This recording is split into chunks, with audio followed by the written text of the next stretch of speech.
పోనీ ఇన్ని సంవత్సరాల నుంచి రాజకీయ నాయకుల్ని, పార్టీల్ని, పదవులు అనుభవించిన వాళ్ళను చూస్తున్నాం కదా.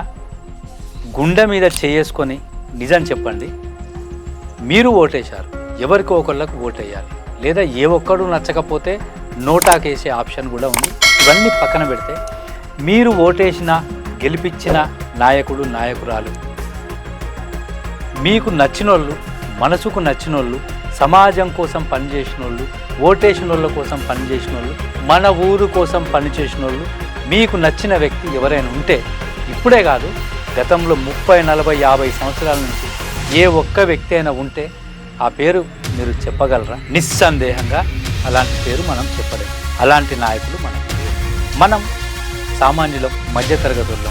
పుల్లయ్య ఒక పార్టీ ఉంటే, ఎల్లయ్య ఒక పార్టీ ఉంటే, మనం ఒక పార్టీ ఉండాలి కాబట్టి, ఒక పార్టీలు ఉండాలి కాబట్టి ఆ పార్టీలో ఉండి వాళ్ళు ఒకళ్ళకు ఓటేస్తే మనకు ఒకళ్ళ ఓటేసుకొని గెలిపించుకున్నామే తప్ప ఆ గెలిపించుకున్న వ్యక్తులు మన కోసం ఏం చేసిండ్రు అన్నది మనందరికీ తెలిసింది.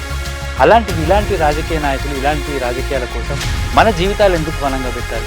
వాళ్ళ పిల్లలు మాత్రం ఉన్నత చదువులు చదువుకుంటూ ఉంటారు, కార్పొరేట్ స్కూళ్ళల్లో చదువుకుంటూ ఉంటారు, కార్లలో తిరుగుతూ ఉంటారు. మనం మాత్రం జెండాలు భుజాన పట్టుకొని ఎండనక వాననక మనం ఏ నాయకుని కోసమో, ఏ నాయకురాల కోసం అయితే తిరుగుతున్నామో, వాళ్ళు హోటళ్ళల్లో భోజనాలు చేస్తూ ఉంటే మనం మాత్రం బయట చెట్టు కింద ఇడ్లీ బండి కన్నో ఎక్కన్నో గుక్కెడు నీళ్లు తాగి దాహార్తిని తీర్చుకొని మళ్ళీ తిరిగి జెండా భుజాన మోసి వాళ్ళ కోసం పనిచేసే నిజాయితీ పరులమైన మనం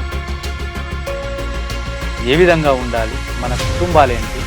మనం చదువుకుంటే మన కుటుంబానికి ఎంత బలమైతం అన్న విషయాన్ని దయచేసి ఆలోచించి అనవసరపు రాజకీయాలు, అనవసరపు వ్యక్తుల కాడ అనుచరులుగా కొనసాగి మీ తల్లిదండ్రులు మీపై పెట్టుకున్న ఆశల్ని దయచేసి వమ్ము చేయకండి.